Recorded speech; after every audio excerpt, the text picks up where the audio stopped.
In Congress, July 4, 1776. The unanimous declaration of the 13 United States of America.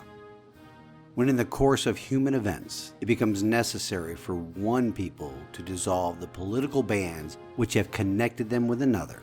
and to assume among the powers of the earth the separate and equal station to which the laws of nature and of nature's God entitle them, a decent respect to the opinions of mankind requires that they should declare the causes which impel them to the separation. We hold these truths to be self-evident, that all men are created equal, that they are endowed by their Creator with certain unalienable rights, that among these are life, liberty, and the pursuit of happiness. That to secure these rights, governments are instituted among men, deriving their just powers from the consent of the governed. That whenever any form of government becomes destructive of these ends, it is the right of the people to alter or to abolish it, and to institute new government, laying its foundation on such principles and organizing its powers in such form as to them shall seem most likely to affect their safety and happiness. Prudence indeed will dictate that governments long established should not be changed for light and transient causes, and accordingly all experience has shown that mankind are more disposed to suffer while evils are sufferable than to right themselves by abolishing the forms to which they are accustomed. But when a long train of abuses and usurpations, pursuing invariably the same object, evinces a design to reduce them under absolute despotism, it is their right, it is their duty to throw off such government and to provide new guards for their future security. Such has been the patient sufferance of these colonies, and such is now the necessity which constrains them to alter their former systems of government. The history of the present King of Britain is a history of repeated injuries and usurpations, all having in direct object the establishment of an absolute tyranny over these states. To prove this, let facts be submitted to a candid world. He has refused his assent to laws, the most wholesome and necessary for the public good. He has forbidden his governors to pass laws of immediate and pressing importance unless suspended in their operation till his assent should be obtained, and when so suspended, he has utterly neglected to attend to them. He has refused to pass other laws for the accommodation of large districts of people, unless those people would relinquish the right of representation in the legislature, a right inestimable to them and formidable to tyrants only. He has called together legislative bodies that places unusual, uncomfortable, and distant from the depository of their public records for the sole purpose of fatiguing them into compliance with his measures. He has dissolved representative houses repeatedly for opposing with manly firmness his invasions on the rights of the people. He has refused for a long time after such dissolutions to cause others to be elected, whereby the legislative powers, incapable of annihilation, have returned to the people at large for their exercise, the state remaining in the meantime exposed to all the dangers of invasion from without and convulsions within. He has endeavored to prevent the population of these states, for that purpose obstructing the laws for naturalization of foreigners, refusing to pass others to encourage their migrations hither, and raising the conditions of new appropriations of lands. He has obstructed the administration of justice by refusing his assent to laws for establishing judiciary powers. He has made judges dependent on his will alone for their tenure of their offices and the amount and payment of their salaries.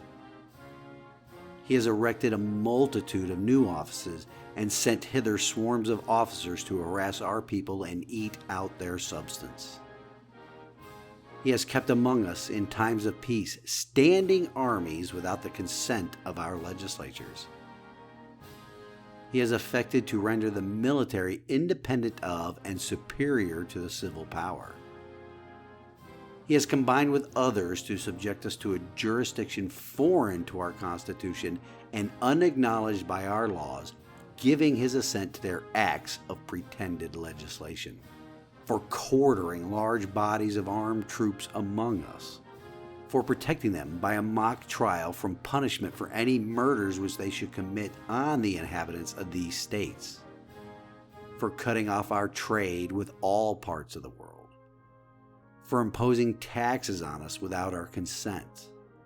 for depriving us in many cases of the benefits of trial by jury, for transporting us beyond seas to be tried for pretended offenses, for abolishing the free system of English laws in a neighboring province, establishing therein an arbitrary government, and enlarging its boundaries so as to render it at once an example and fit instrument for introducing the same absolute rule in these colonies, for taking away our charters, abolishing our most valuable laws, and altering fundamentally the forms of our governments, for suspending our own legislatures and declaring them invested with power to legislate for us in all cases whatsoever. He has abdicated government here by declaring us out of his protection and waging war against us. He has plundered our seas, ravaged our coasts, burnt our towns, and destroyed the lives of our people. He is at this time transporting large armies of foreign mercenaries to complete the works of death, desolation, and tyranny already begun with the circumstances of cruelty and perfidy scarcely paralleled in the most barbarous ages and totally unworthy the head of a civilized nation. He has constrained our fellow citizens taken captive on the high seas to bear arms against their country, to become the executioners of their friends and brethren, or to fall themselves by their hands. He has excited domestic insurrections amongst us, and has endeavored to bring on the inhabitants of our frontiers the merciless Indian savages whose known rule of warfare is an undistinguished destruction of all ages, sexes, and conditions. In every stage of these oppressions we have petitioned for redress in the most humble terms. Our repeated petitions have been answered only by repeated injury. A prince whose character is thus marked by every act which may define a tyrant is unfit to be the ruler of a free people.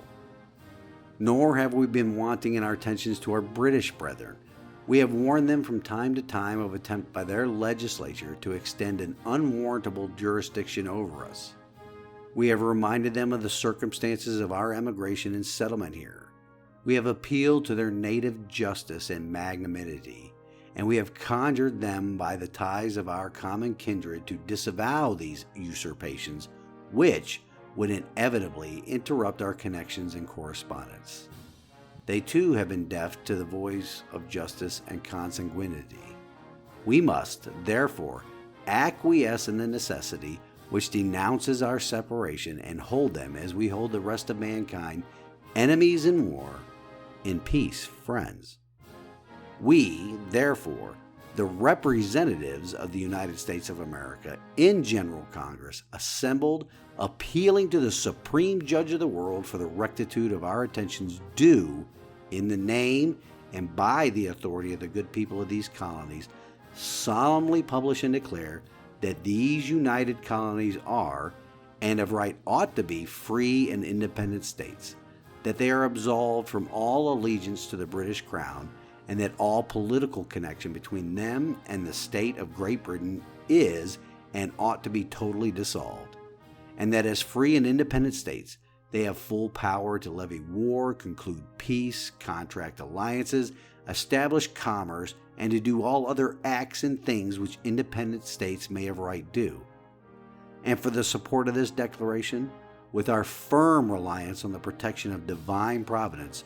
we mutually pledge to each other our lives, our fortunes, and our sacred honor.